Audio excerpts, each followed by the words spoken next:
का शांत रविवारी दुपारी आयुषला माल्यावरच्या एका जुन्या, धूळ खात पडलेल्या पेटीत एक पिवला पडलेला नकाशा सापडला. त्याची छोटी बहीण पियू आनंदाने उडी मारत ओरडली, "दादा, हा तर आपल्या बागेतल्या सुवर्ण आंब्याचा नकाशा दिसतोय." आयुषने मोठ्या कौशल्याने तो नकाशा उघडला आणि एखाद्या खर्या शोधकासारखा त्याचा अभ्यास करू लागला. माल्यावरच्या खिडकीतून येणारा सूर्यप्रकाश थेट त्या नकाशावर पडला होता. थोड्याच वेळात आयुष्याचे जिवलग मित्र संकेत आणि कृष्ण तिथे पोहोचले. कृष्णने स्वतःच्या संरक्षणासाठी स्वयंपाकघरातली स्टीलची गाळणी डोक्यावर शिरस्त्राणासारखी घातली होती. संकेतने एक मोठी लाकडी पली तलवारीसारखी हातात धरली होती. "आम्ही या मोहिमेसाठी सज्ज आहोत," कृष्णने घोषणा केली. पण उत्साहाच्या भरात संकेत मात्र जवळच असलेल्या एका रिकाम्या डब्यात पाय अडकून पडता पडता वाचला, "चला वीरांनो, मोहिमेला सुरुवात करूया." आयुषने गंभीर सुरात आदेश दिला. त्यांनी घरामागच्या बागेच्या मुख्य दरवाजातून सावधपणे प्रवेश केला. बागेतलं गवत पावसाने इतकं उंच वाढलं होतं की त्यांना ते एखाद्या घनदाट आणि रहस्यमय जंगलासारखं वाटू लागलं. आयुष नकाशा पाहून रस्ता शोधत सर्वात पुढे चालला होता आणि संकेतने आपल्या पाठीवर एक मोठं दप्तर घेतलं होतं, ज्यातून खाऊची पाकिटं बाहेर डोकावत होती. चालता चालता त्यांना वाटेत पावसाच्या पाण्याने भरलेलं एक चिखलाचं मोठं डबकं लागलं.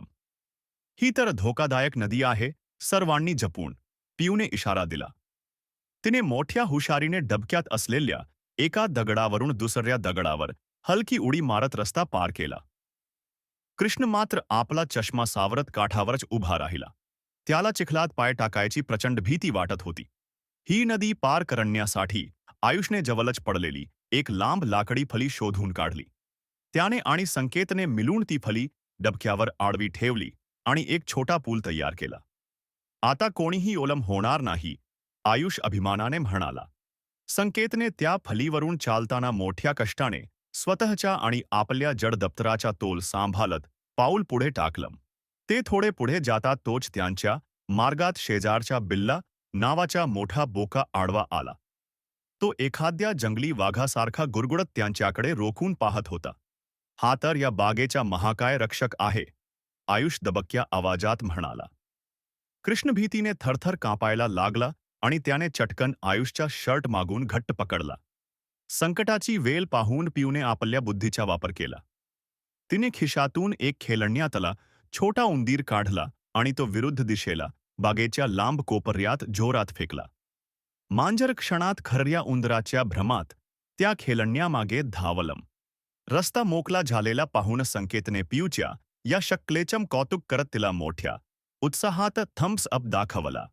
शेवटी ते सर्व बागेच्या अगदी शेवटच्या कोपऱ्यात असलेल्या एका खूप उंच आंब्याच्या झाडापाशी पोहोचले.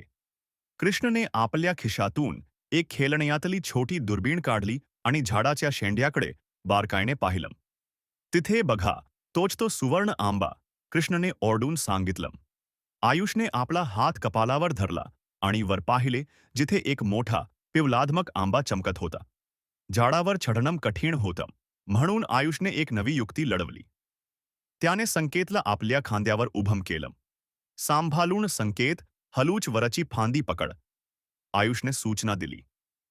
संकेतने वरच्या फांदीला धरण्याचा प्रयत्न केला, पण तोल गेल्यामुळे त्याने फांदीला घट्ट मिठी आणि तो हवेत पाय हलवत लोंबकलू लागला.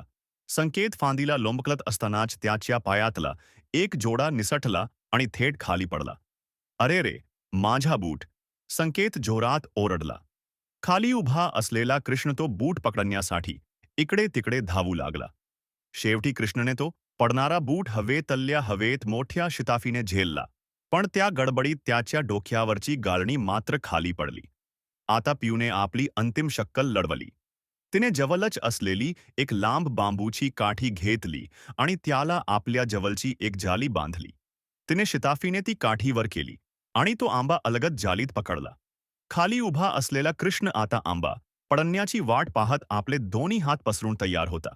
अखेर तो आंबा खाली पडला आणि कृष्णने तो यशस्वीपणे पकडला. "मोहीम फत्ते झाली," आयुष आनंदाने ओरडला. चौघांनी मिळून त्या झाडाच्या थंड सावलीत बसून तो रसाल आणि गोड आंबा कापून खाल्ला. ही त्यांची आजवरची सर्वात धाडसी मोहीम ठरली होती. पुढच्या रविवारी एखादा नवीन नकाशा शोधण्याचं त्यांनी तिथेच नक्की केलं.